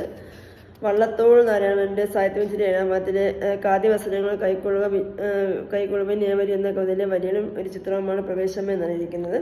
അതുകൊണ്ട് തന്നെ നമുക്കവിടെ ഭാവിയെ നേടിയെടുക്കുന്ന പ്രയോഗം ചിലപ്പോൾ എന്താണ് സൂചന നയിക്കുന്നതെന്നുള്ള ചോദ്യം വരാം. അപ്പോൾ നമുക്ക് എഴുതേണ്ടത് നേടിയെടുക്കുക എന്ന പ്രയത്നത്തിൻ്റെ ആശയതലം ചിത്രവുമായി ബന്ധിപ്പിച്ച് നിങ്ങൾ ചർച്ച ചെയ്ത് കാണും എങ്കിൽ നമുക്ക് കണ്ടെത്താവുന്നത് ഈ പോയിന്റ് കൃത്യമായി നിങ്ങൾ പരീക്ഷയ്ക്ക് ഈ പാഠഭാഗത്തിൽ നിന്ന് ഇത്രയും പോയിന്റ് കൃത്യമായും പഠിച്ചു വയ്ക്കാം. നമുക്ക് ചോദ്യം വരുമ്പോൾ അതിനനുസരിച്ച് നിങ്ങൾക്ക് മാറ്റി എഴുതാൻ പറ്റുന്ന പോയിന്റുകളാണ്. കോടിക്കണക്കിന് വരുന്ന ജനതയുടെ പ്രതീക്ഷയും സ്വപ്നവുമായിരുന്നു മാതൃരാജ്യത്തിൻ്റെ സ്വാതന്ത്ര്യം. ഇന്ത്യയുടെ സ്വാതന്ത്ര്യത്തിന് വേണ്ടി ഗാന്ധി ഉൾപ്പെടെയുള്ള ദേശീയ നേതാക്കൾ നടത്തിയ പ്രക്ഷോഭങ്ങൾ. ചർക്കയിൽ നൂറ്റ് സ്വന്തമായി വസ്ത്രങ്ങൾ നെയ്തെടുത്തുകൊണ്ടാണ് ഗാന്ധി ബ്രിട്ടീഷ് സാമ്രാജ്യത്തിനെതിരെ പ്രതികരിച്ചത്. ഒരു ജനതയുടെ ഭാവിയെക്കുറിച്ചുള്ള സ്വപ്നങ്ങളാണ് യഥാർത്ഥത്തിൽ ഗാന്ധി നെയ്തെടുത്തത്. ചിലപ്പം ഒരു മാർക്കിനൊക്കെ ചോദിക്കാനും ചാൻസ് ഉണ്ട്. ഒരു ജനതയുടെ ഭാവിയെക്കുറിച്ചുള്ള സ്വപ്നങ്ങളാണ് യഥാർത്ഥത്തിൽ ഗാന്ധിജി നെയ്തെടുത്തത്. അവിടെ ചർക്കയുടെ നൂറ്റതെങ്കിലും അത് നമ്മൾ വ്യാഖ്യാനം കൊടുക്കുമ്പോൾ ഒരു ജനതയുടെ ഭാവിയെക്കുറിച്ചുള്ള സ്വപ്നങ്ങളാണ് യഥാർത്ഥത്തിൽ ഗാന്ധി നെയ്തെടുത്തത്. ചരിത്രത്തിലെ ഇത്തരം മഹത്തായ നിമിഷങ്ങളിൽ നിന്ന് ഊർജ്ജം ഉൾക്കൊണ്ടാണ് ഭാവിയെ രൂപപ്പെടുത്തേണ്ടത്. ചരിത്രത്തിലെ ഇത്തരം മഹത്തായ നിമിഷങ്ങളിൽ നിന്ന് ഊർജ്ജം ഉൾക്കൊണ്ടാണ് ഭാവിയെ രൂപപ്പെടുത്തേണ്ടത്.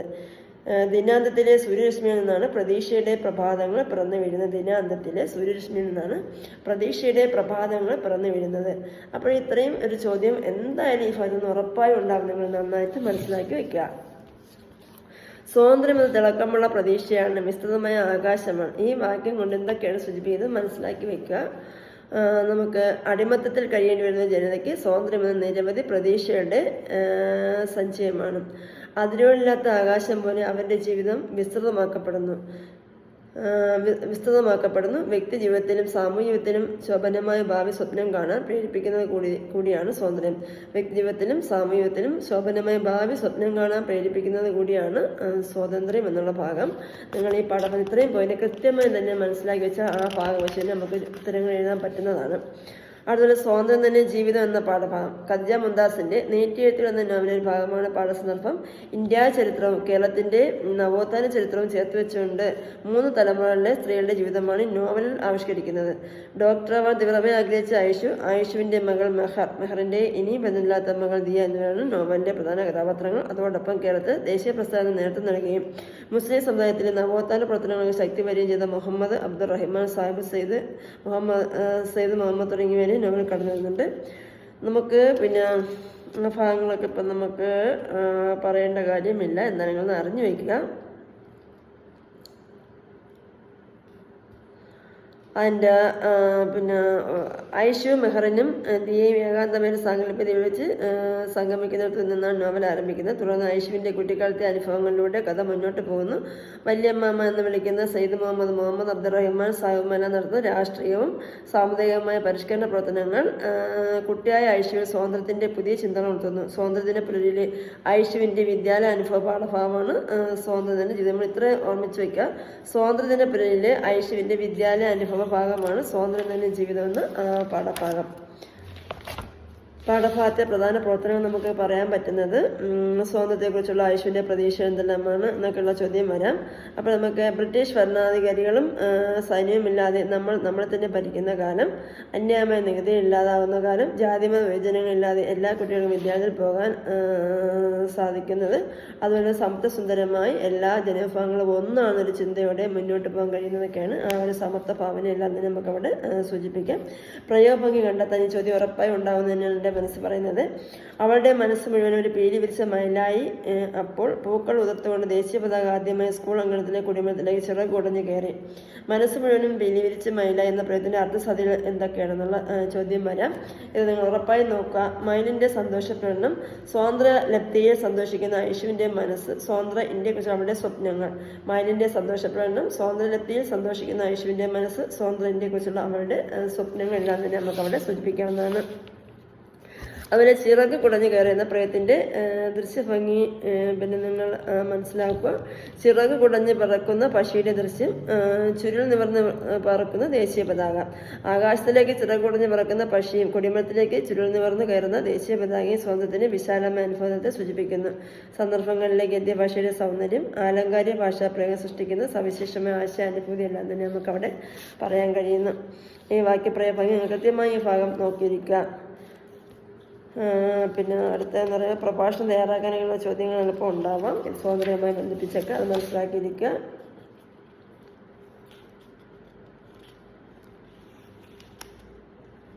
പുതിയ ഇന്ത്യയെ കെട്ടിപ്പടുന്ന വിദ്യാർത്ഥികൾക്ക് എന്തെല്ലാം ചെയ്യാൻ കഴിയും, എന്താണ് സ്വാതന്ത്ര്യം എന്നൊക്കെയുള്ള ചോദ്യങ്ങൾ വെച്ചുകൊണ്ട് ഈ പോയിന്റുകൾ മനസ്സിലാക്കുക.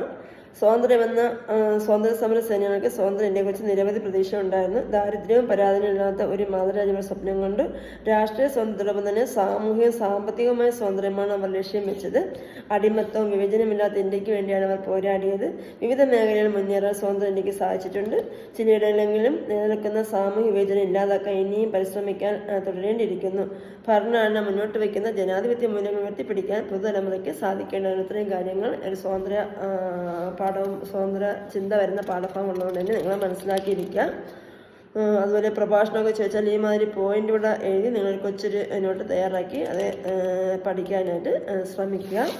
നമുക്ക് പാഠഭാഗം എല്ലാത്തിനും കടുപ്പമാണ് ഇപ്പോൾ, അതുകൊണ്ടാണെന്ന് മനസ്സിലാക്കേണ്ടത്.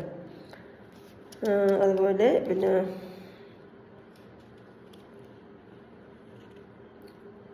നമ്മുടെ കുഞ്ഞുങ്ങൾ വയറുനിറയെ ഇനി ഭക്ഷണം കഴിക്കും. നല്ല ഉടുപ്പിട്ട് സ്കൂളിൽ ജാതി വിവേചന ചിന്തയില്ലാതെ പാറി നടക്കും എന്നൊക്കെയുള്ള ഭാഗം വരുമ്പോൾ നമ്മുടെ സ്വാതന്ത്ര്യ സമരം വിദേശീയമായ ഭരണാധികാരിയുടെ അതായത് സ്വേച്ഛാധിപത്യത്തിനെതിരെ മാത്രമായിരുന്നില്ല, അത്ര തന്നെയോ അതിലധികമോ നാട്ടിനകത്തുള്ള അന്ധവിശ്വാസങ്ങൾക്കെതിരെയായിരുന്നു. അതെന്നുള്ള അന്ധവിശ്വാസങ്ങൾക്കെതിരെ നമ്മൾ ആ സ്വാതന്ത്ര്യം നേടിയെടുത്തെന്നുള്ള കാര്യം.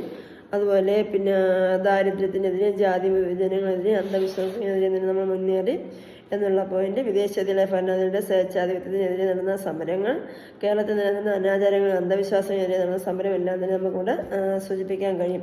ഐഷ സ്വപ്നങ്ങളുടെ ജീവിത സാഹചര്യങ്ങളാണോ ഇന്ന് നിലനിൽക്കുന്നത് എന്ന ചോദ്യത്തിലൂടെ വർത്തമാന സാമൂഹ്യത്തിൻ്റെ സവിശേഷത ചെയ്തുകൊണ്ടുള്ള ചോദ്യങ്ങൾ ഉണ്ടാവാം.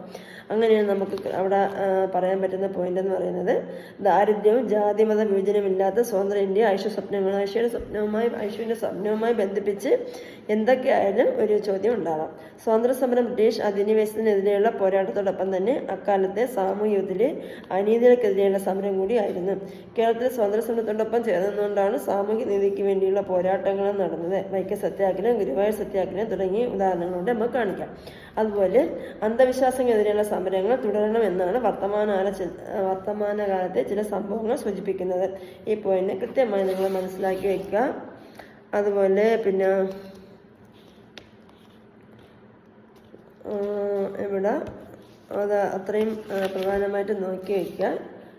പിന്നെ ഹൃദയവിശാലതയുടെ നിലാവ് ഉദിക്കുന്നു എന്ന പ്രയോഗം എന്തൊക്കെയാണ് സൂചിപ്പിക്കുന്നതെന്ന് ചോദിച്ചാൽ, ജാതിമത ചിന്തകൾക്ക് അതീതമായി മനുഷ്യരെ ഒന്നായി കാണാനുള്ള വിശാല മനസ്സ്, ഇത്തരമൊരു മനോഭാവം രൂപപ്പെടുത്തുന്നതിന് വേണ്ടി കേരളത്തിൽ നടന്ന പ്രവർത്തനങ്ങൾ, കേരളീയ നവോത്ഥാനത്തെയും വ്യക്തികളെയും കുറിച്ചുള്ള സൂചനകളെല്ലാം തന്നെ നമുക്കവിടെ കൊടുക്കാൻ കഴിയണം. അടുത്തത് അരുവിപ്പുറത്ത് എന്നൊരു സന്ദേശം എന്ന പാഠഭാഗം വരുമ്പോൾ PK ഗോപാലകൃഷ്ണന്റെ ശ്രീനാരായണ ഗുരു വിശ്വമാനവതയുടെ പ്രവാചകൻ എന്ന ജീവചരിത്ര ഗ്രന്ഥത്തിന്റെ ഭാഗമാണ് പാഠഭാഗം നൽകിയിരിക്കുന്നത്.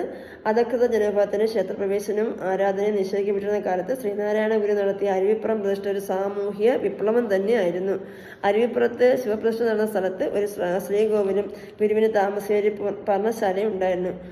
മഠത്തിന്റെ ചുവരിൽ സ്വന്തം കൈശത്തിൽ എഴുതിയ ജാതിഭേദം മതദേശം ഏതുമില്ലാതെ സർവരും സ്വാതന്ത്ര്യത്തിന് വാഴുന്ന മാതൃകാ സ്ഥാനമാണിത് എന്ന വരികൾ ഗുരു മുന്നോട്ട് വെച്ച മാനവതയുടെ ഉയർന്ന ചിന്തകളാണ് പ്രതിഫലിപ്പിക്കുന്നത്.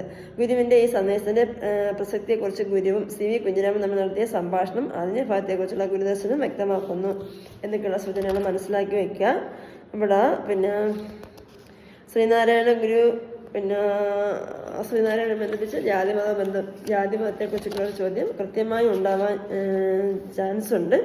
കേരളത്തിൽ നിലനിന്ന ജാതി വിഭജനങ്ങൾക്കെതിരെ ശ്രീനാരായണ നടത്തിയ പ്രവർത്തനങ്ങൾ, കുട്ടികളെ ചേർത്ത് ഇരുത്തുന്നതിലൂടെ ജാതിയുടെ നിരർത്ഥകത ബോധ്യപ്പെടുത്താനുള്ള ശ്രമം, ഗുരുദർശനത്തിൽ ഉൾക്കൊണ്ടുള്ള മാനവികത, മനുഷ്യന് ഒരു ജാതിയേ ഉള്ളൂ, അത് മനുഷ്യജാതിയാണ് ഗുരുവിൻ്റെ കാഴ്ചപ്പാട്. അപ്പോഴേ ഇത്രയും ആ പാഠഭാഗം നന്നായിട്ട് വായിച്ചതിന് ശേഷം ഈ ഒരു പോയിന്റ് കൂടി നിങ്ങൾ മനസ്സിലാക്കുക. അതുപോലെ ഉപന്യാസം തയ്യാറാക്കാനൊക്കെ ഉള്ള ചോദ്യം വരാം. ഒരു 10ാം ക്ലാസ്സിലെ ചോദ്യം ഉണ്ടാകും. ഒരു പീഡയുറുമ്പിനും വരുത്തരുതെന്നുള്ള അനുകമ്പയും സദാ അവനവനാത്മസുഖത്തിനെ ആചരിക്കുന്ന വാപരന് സുഖത്തിനെ വരയണം എന്നൊക്കെയുള്ള ഭാഗങ്ങൾ. ഒരു ജാതി വരുമ്പോൾ ഒരു ദൈവം മനുഷ്യന്, വിദ്യ കൊണ്ട് പ്രവർത്തരാകുക, സംഘടന കൊണ്ട് ശക്തരാകുക, മതമേതായാലും മനുഷ്യൻ നന്നായാൽ മതി എന്നൊക്കെയുള്ള ചോദ്യങ്ങൾ വെച്ചുകൊണ്ട് ഗുരുദർശനങ്ങൾ എല്ലാ കാലത്തും പ്രസക്തമല്ലേ എന്നുള്ള, അല്ലെങ്കിൽ സാമൂഹിക സമകാലിക സമൂഹത്തിൽ ഈ വചനങ്ങൾ എങ്ങനെ പ്രാധാന്യം അർഹിക്കുന്നുള്ള ചോദ്യങ്ങൾ വന്നാൽ അത് നമുക്ക് പോയിന്റ് പ്രധാനമായിട്ട് പറഞ്ഞുതരാം. ഇത് ഉറപ്പായി നിങ്ങൾ പഠിച്ചു വയ്ക്കുക. ഗുരുദർശനങ്ങളിലെ മാനവികത, ഒരു ജനതയെ അറിവിൻ്റെ വെളിച്ചത്തിലേക്ക് നയിച്ച തത്വജ്ഞാനിയായിരുന്നു അദ്ദേഹം. ജാതി വിഭജനങ്ങൾക്കെതിരെ ശക്തമായി പ്രതികരിച്ച സാമൂഹിക പരിഷ്കർത്താവായിരുന്നു അദ്ദേഹം. മനുഷ്യജാതി എന്ന വിശാലമാശയത്തിൻ്റെ പ്രയോക്താവാണ്. കേരളീയരെ മനുഷ്യത്വം പഠിപ്പിച്ച ഗുരുനാഥനാണ്. അന്ധവിശ്വാസങ്ങളെയും അനാചാരങ്ങളെയും മൂഢാചാരങ്ങളെയും എതിർത്ത ഉൾപ്പതിഷ്ണുള്ള പുരോഗമന ആശയക്കാരനാണ്. ജാതിബോധത്തെ പൂർണ്ണമായി ഇല്ലാതാക്കാൻ ഇന്നും സാധിച്ചില്ലെന്ന തിരിച്ചറിവ് ഗുരുദർശനത്തിൻ്റെ കാലിക പ്രസക്തി വർദ്ധിപ്പിക്കുന്നു. ഇത് കാലിക പ്രാധാന്യം വെച്ചുകൊണ്ടുള്ള ചോദ്യങ്ങൾ ഉണ്ടാവാം. അത്രയും കാര്യങ്ങൾ നിങ്ങൾ മനസ്സിലാക്കുക.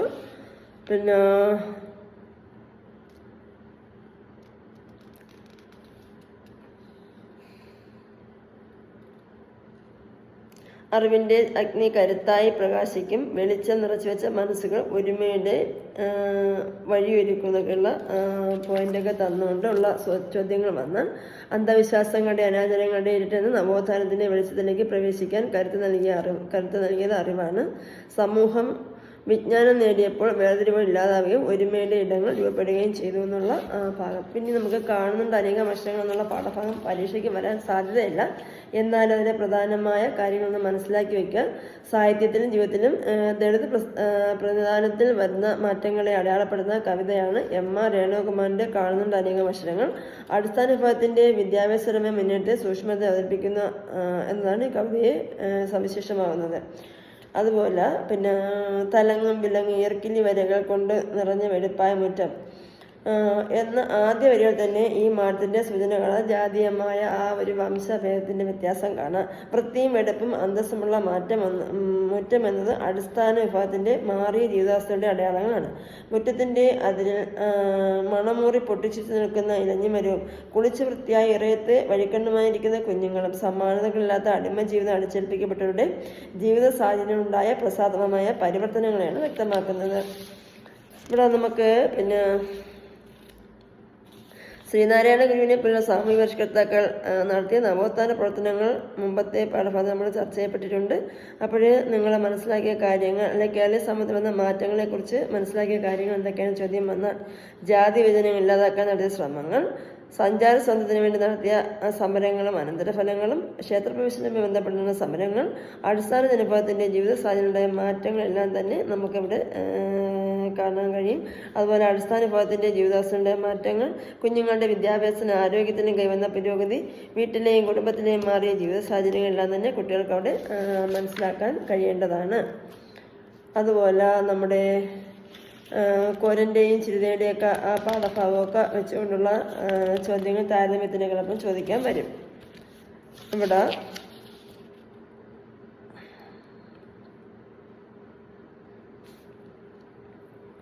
അടിസ്ഥാന വിഭാഗത്തിൻ്റെ ജീവിതാവസ്ഥയുടെ മാറ്റമാണ് നമ്മുടെ കവിതയെ സൂചിപ്പിക്കുന്നത്. വൃത്തിയും വെടുപ്പമുള്ള വീട്ടുമുറ്റങ്ങൾ, കുളിച്ച് വൃത്തിയായ വീടിൻ്റെ ഉമ്മറത്ത് കാത്തിരിക്കുന്ന കുഞ്ഞുങ്ങൾ, വെയിലത്ത് ഇരുന്നുണങ്ങി മിനുങ്ങുന്ന കഞ്ഞിക്കല്, കരച്ചട്ടികൾ, ചിരട്ടത്തവികൾ തുടങ്ങിയ ദൃശ്യാനുഭവങ്ങൾ മാറ്റത്തിൻ്റെ സൂചനയാണ്. ഒരു കാലത്ത് വിദ്യാഭ്യാസം നിശ്ചയിക്കപ്പെട്ട കുഞ്ഞുങ്ങൾക്ക് ഇന്ന് അന്തസ്സോടെ ജീവിക്കാനാവുന്ന അവസ്ഥയിലേക്ക് കേരളത്തിലെ സാമൂഹിക സാഹചര്യങ്ങൾ മാറിയിട്ടുണ്ട്. വീട്ടിലെയും കുടുംബത്തിലെയും പരിതാപകരമായ സാഹചര്യങ്ങൾ മാറ്റം വരുന്നിരിക്കുന്നു. കാലപ്പഴക്കം കൊണ്ട് നിറമങ്ങിപ്പോയ പാത്രങ്ങൾക്ക് പകരം വെയിലത്തിരുന്ന് ഉണങ്ങി മിനുങ്ങുന്ന കഞ്ഞിക്കലവും കറിച്ചട്ടിയും ചിരട്ടത്തവികളുമെല്ലാം വീഡിയോയിൽ സ്ഥാനം പിടിച്ചിരിക്കുന്നു. കേരളത്തിൽ നടന്ന നവോത്ഥാന മുന്നേറ്റങ്ങളാണ് ഇവിടെ കളി. രണ്ട് പോയിന്റൊക്കെ സൂചിപ്പിച്ചാൽ നമുക്ക് എടുത്ത് എഴുതാൻ പറ്റുന്ന കാര്യങ്ങളാണ് ഇവിടെ കൊടുത്തിരിക്കുന്നത്.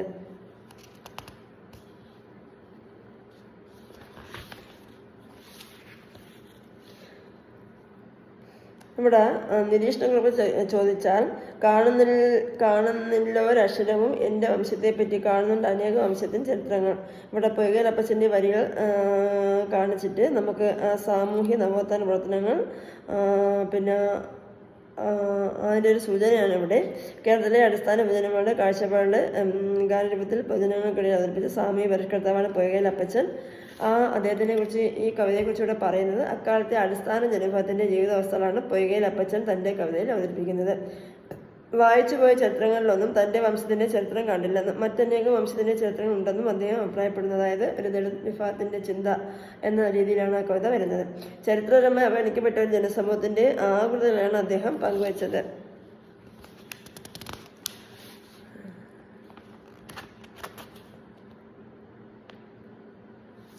അടിസ്ഥാന ജനവിഭാഗത്തിൻ്റെ ജീവിതം ചരിത്രത്തിൽ ഇടം നേടാത്തതിനെ കുറിച്ചുള്ള ആശങ്കകളാണ് പൊയ്കലപ്പച്ചൻ ഈ പാട്ടിലൂടെ ആവിഷ്കരിക്കുന്നത്. ഇനി നമുക്ക് പിന്നെ ഒരു പ്രയോഗ ഭംഗി തന്നിരിക്കുന്ന ഒന്നുകൂടെ ഒന്ന് കേട്ട് വയ്ക്കുക. അലങ്കോലമായി കിടന്ന വീടെന്ന പ്രയോഗം എന്തിനെല്ലാം സൂചിപ്പിക്കുന്നു? അടിസ്ഥാന ജനവിഭാഗത്തിൻ്റെ അക്കാലത്തെ പരിതാപകരമായ ജീവിതാവസ്ഥകൾ, പാർശ്വവൽക്കരിക്കപ്പെട്ട സമൂഹങ്ങളിലെ കുഞ്ഞുങ്ങൾ കടന്നുപോയ പരിതാപകരമായ ജീവിത സാഹചര്യങ്ങൾ, ദാരിദ്ര്യവും അനാരോഗ്യകരമായ ജീവിത ചുറ്റുപാടുകളെയൊക്കെ സൂചിപ്പിക്കുന്നു.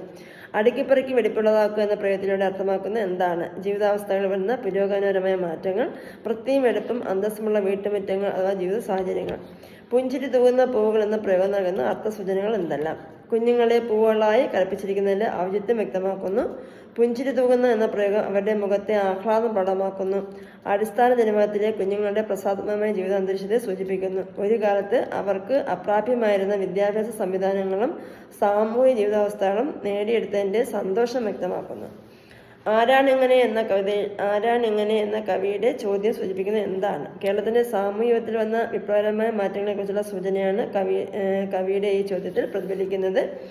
കേരളത്തിൽ നടന്ന നവോത്ഥാന സമരങ്ങളും മുന്നേറ്റങ്ങളുമാണ് ഈ ഒരു മാറ്റത്തെ സാധ്യമാക്കിയത്. നൂറ്റാണ്ടുകളോളം അടിമകളും തൊട്ടുകൂടാത്തവരും തീണ്ടിക്കൂടാത്തവരുമായി കഴിയേണ്ടി വന്നിരുന്ന ഒരു ജനതയെ സമൂഹത്തിൻ്റെ മുഖ്യധാരയിലെത്തിക്കാൻ കേരളത്തിലെ നവോത്ഥാന പ്രസ്ഥാനങ്ങൾ സാധിച്ചിട്ടുണ്ട്. നിരവധി സാമൂഹ്യ പരിഷ്കർത്താക്കൾ ഈ പ്രവർത്തനങ്ങൾക്ക് നേതൃത്വം നൽകിയിട്ടുണ്ട്. ഇത്രയും പോയിന്റുകൾ നിങ്ങൾ കൃത്യമായും പഠിച്ചു വയ്ക്കുക, പരീക്ഷയ്ക്ക് ചോദിക്കുക. അതുപോലെ സുഹൃതഹാരങ്ങൾ എന്ന പാഠഭാഗവുമായി ബന്ധിപ്പിച്ചുകൊണ്ട് നമ്മുടെ കാണുന്നുണ്ട് അനേക വിഷയങ്ങൾ എന്ന പാഠഭാഗം താരതമ്യം ചെയ്യാനുള്ള ചോദ്യങ്ങൾ ഉണ്ടാവാം. ശ്രീനാരായണ ഗുരുവിൻ്റെ പാഠഭാഗങ്ങളുമായി ബന്ധിപ്പിച്ചുള്ള അറിവ് പ്രതിഷ്ഠ എന്ന പാഠഭാഗവും സുഹൃതാരങ്ങൾ എന്ന പാഠഭാഗമെല്ലാം ജാതീയമായ അധിക്ഷേപങ്ങൾക്ക് എതിരെയുള്ള പാഠഭാഗങ്ങളാണല്ലോ. അപ്പോൾ അങ്ങനെയൊക്കെയുള്ള ചോദ്യങ്ങൾ ഉണ്ടാവാം.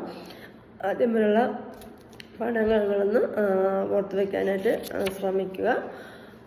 കൃത്യമായും നിങ്ങൾക്ക് കേട്ട ക്ലാസ്സിൻ്റെ ഓർമ്മയുണ്ടെങ്കിൽ അങ്ങനെ എഴുതി വയ്ക്കാൻ ഒന്ന് പ്രധാന പോയിൻ്റൊക്കെ ഒന്ന് എഴുതാനായിട്ട് ശ്രമിക്കുക. അല്ലെങ്കിൽ നിങ്ങൾ പഠിച്ച പാഠഭാഗങ്ങൾ എടുത്ത് വെച്ച് നിങ്ങൾക്ക് കിട്ടിയുള്ള നോട്ട്ബുക്കൊക്കെ വെച്ചുകൊണ്ട് അത് തയ്യാറാക്കാൻ ശ്രമിക്കുക. ഇതിന് ഒന്ന് കേട്ട് വെച്ചാൽ നമ്മുടെ മനസ്സിൽ പ്രധാനപ്പെട്ട കാര്യങ്ങളെല്ലാം തന്നെ ഓർമ്മ വരും. നമുക്ക് പാഠഭാഗങ്ങൾ നന്നായിട്ട് നിങ്ങൾക്ക് മനസ്സിലാക്കി പോകാൻ കിട്ടിയ സമയം കിട്ടിയെന്ന് വെച്ചാൽ അത് കിട്ടിക്കാണത്തില്ല എന്ന് തന്നെയാണ് നമുക്ക് പറയാൻ ഒക്കുന്നത്. അത്രയ്ക്കും നമുക്ക് പ്രധാനപ്പെട്ട പോയിന്റെല്ലാം തന്നെ വിശദീകരിച്ച് പോകേണ്ടതുണ്ടായിരുന്നു. ഉജ്ജ്വല ഹൃദയ സ്പന്ദങ്ങൾ എന്നൊക്കെ പറയുന്നതിന് ആ ഒരു പ്രയോഗത്തിൻ്റെ സൂചന നമ്മുടെ ഹൃദയം അല്ലെങ്കിൽ നമ്മൾ ജീവിച്ചു പോകുന്ന നമ്മുടെ ഹൃദയസ്പന്ദനത്തിലൂടെയാണ് നമ്മൾ ജീവനുണ്ടെന്ന് തിരിച്ചറിഞ്ഞു പോകുന്നത്. അപ്പോൾ നമുക്ക് നമ്മൾ നേടി വന്ന സാമൂഹിക പുരോഗതി എല്ലാം തന്നെ സ്വാതന്ത്ര്യ സമരത്തിൽ അധിഷ്ഠിതമായ അല്ലെങ്കിൽ മഹാന്മാർ നേടിയെടുത്ത ആ ഒരു ഹൃദയസ്പന്ദനത്തിൻ്റെ താളം പോലെ ഇന്ന് നമ്മുടെ സമൂഹത്തിൽ നിലനിൽക്കുന്നുണ്ട്. അപ്പോൾ ആ ഉജ്ജ്വല ജീവിത സ്പന്ദനത്തിൽ ആ ഹൃദയബന്ധത്തിൻ്റെ ഹൃദയത്തിൻ്റെ സ്പന്ദനം നമ്മുടെ ജീവിതത്തിന് അനിവാര്യമായി തീരുന്നത് പോലെ തന്നെ കഴിഞ്ഞ പ്രവർത്തനങ്ങളും അല്ലെങ്കിൽ കഴിഞ്ഞ കാലഘട്ടത്തിലെ മഹത്തായ സംഭവങ്ങളെല്ലാം തന്നെ നമ്മുടെ ഹൃദയത്തുടിപ്പുകളായി നമ്മുടെ മനസ്സിലും സൂക്ഷിക്കേണ്ടതുണ്ട് എന്നൊക്കെയുള്ള സൂചന നമ്മൾ അവിടെ ഓർമ്മിക്കേണ്ടതാണ്.